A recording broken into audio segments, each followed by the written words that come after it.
Champion of India peasant कहे जाने वाले भारत के 5वें प्रधानमंत्री श्री चौधरी चरण सिंह जी की जयंती के अवसर पर आज पूरा भारत किसान दिवस मना रहा है। भारत गांवों का देश है। हाथ में कुदाल फावड़ा लेकर हर रोज सूरज उगने से पहले किसान निकल पड़ता है अपने काम पर। खेत की सरहद नापते भरी दोपहरी में थके हारे पांव थोड़ा ठहर जाते हैं आराम फरमाने के लिए। मिट्टी में मिट्टी होते कब शाम ढल जाती है पता ही नहीं चलता। हताशा निराशा के बावजूद किसानी के वजूद में अक्सर ढूंढता है अपनी आजीविका और देश के लिए रोटी। किसान भी हम सब की तरह अपनी रोजी रोटी के लिए कृषि से जुड़े हैं। लेकिन क्या होगा अगर इस सेक्टर की बढ़ती दिक्कतों की वजह से ये कौम किसानी ही छोड़ दे। पैसा होने के बावजूद हम रोटी के मोहताज हो सकते हैं। किसानों के सम्मान को समर्पित 23 दिसंबर का दिन दुनिया भर में मानवता का जश्न मनाने के लिए ह्यूमन लाइफ डे के तौर पर भी मनाया जाता है, जिसका उद्देश्य दुनिया को एक बेहतर जगह बनाना है। और जब बेहतरी की बात हो रही हो तो अन्नदाता का कल्याण भी हमारा दायित्व है।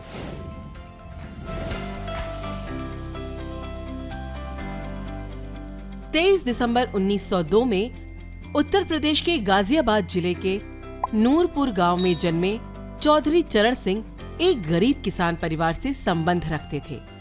34 साल की उम्र में चौधरी चरण सिंह जी को फरवरी 1937 में बागपत विधानसभा के लिए चुना गया। वो 2 बार उत्तर प्रदेश के मुख्यमंत्री बने और 28 जुलाई 1979 से 14 जनवरी 1980 तक भारत के प्रधानमंत्री रहे। 29 मई 1987 को किसानों के मसीहा कहे जाने वाले चौधरी चरण सिंह जी का निधन हो गया और उन्हीं की याद में बनाए गए नई दिल्ली में किसान घाट स्मारक से शायद आप भी वाकिफ होंगे। किसानों के हित में उनका बहुत योगदान था। उन्होंने जमींदारी प्रथा को खत्म किया और कई भूमि सुधार एक्ट लाए। 1938 में उन्होंने विधानसभा में एक कृषि उत्पाद बाजार विधायक भी पेश किया था, जिसका उद्देश्य व्यापारियों के खिलाफ किसानों के हितों की रक्षा करना था। चौधरी चरण सिंह जी अपनी सत्यनिष्ठा, प्रतिबद्धता, अपने काम की नैतिकता से हर किसी के लिए एक रोल मॉडल रहे हैं। भारत ही नहीं, दुनिया भर में किसान दिवस मनाया जाता है। घाना में दिसंबर के पहले शुक्रवार को, अमेरिका में 12 अक्टूबर को, जाम्बिया में ये अगस्त के पहले सोमवार को मनाया जाता है और पाकिस्तान 18 दिसंबर को किसान दिवस मनाता है। भारत के लगभग आधे ग्रामीण परिवारों की खेती में हिस्सेदारी ना के बराबर है। साल 2019 के सिचुएशन असेसमेंट सर्वे के अनुसार ग्रामीण भारत में 93.1 मिलियन कृषि परिवार हैं।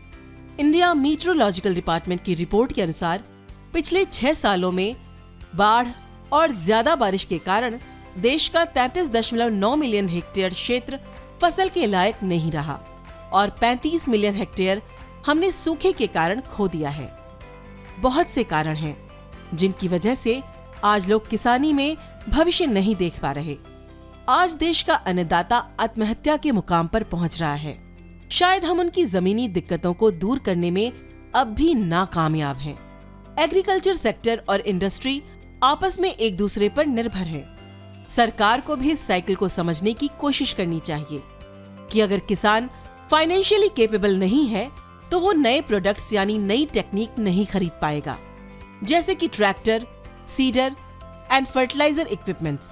इससे न सिर्फ एग्रीकल्चर प्रोडक्शन कम होगी बल्कि इंडस्ट्री को भी नुकसान होगा, क्योंकि इकोनॉमी की इस थ्योरी को हम जानते हैं कि एक का खर्च दूसरे की इनकम है।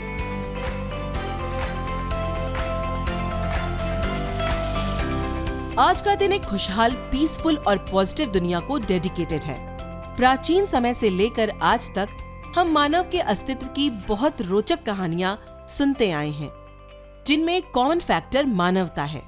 हर धार्मिक ग्रंथ से लेकर हर धर्म के देवता तक हर कोई एक मिलनसार दुनिया चाहता है।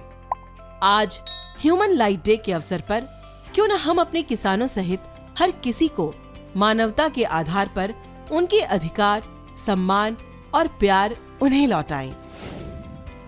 महात्मा गांधी जी ने कहा था कि अगर हम मिट्टी को खोदना और उसकी देखभाल करना भूल जाते हैं तो ये अपने आप को भूल जाने के बराबर है।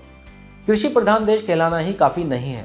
इतनी मेहनत के बावजूद अगर हम फसल के उचित दाम किसानों को नहीं दे पाते तो ये सिस्टम का फेलियर है। द रेवोल्यूशन देशभक्त हिंदुस्तानी चिलचिलाती गर्मी, तूफानी बारिश और ठंड में काम करने वाले किसानों का आभारी है, जिनकी वजह से हर कोई खुशी से भोजन कर पाता है।